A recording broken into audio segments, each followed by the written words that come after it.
Много просит. Магазины просят с нами работать.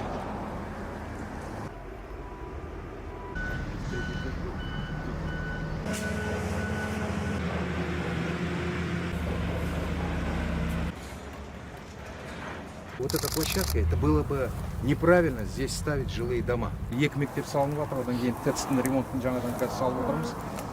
Мен осы қалаға жиі келіп тұратын боламын. Келіп тұрғанда мүмкіндік бар болса сіздермен кездесіп кетемін, мына жерде кездесіп қарап отырамыз, не істеліп жатыр, не істеліп жатыр. Жители города, да? И тот человек, который вообще мне первым сказал о том, что автобусы должны быть.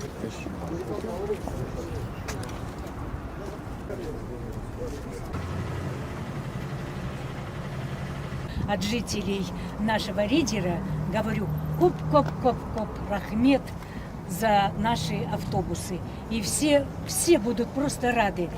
И мамочки многодетные, пенсионеры. Большое вам спасибо.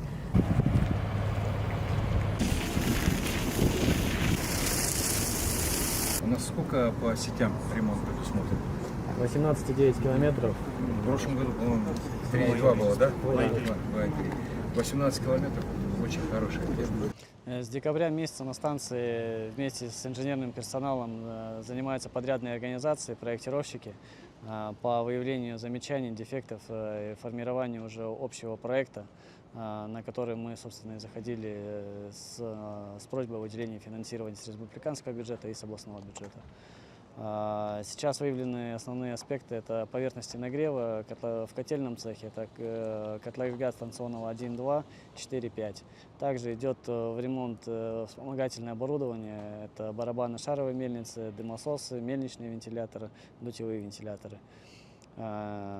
По турбинному цеху у нас также имеется ряд замечаний: это турбоагрегаты станционного номера 1, 4, на которых будут проводиться капитальные ремонты.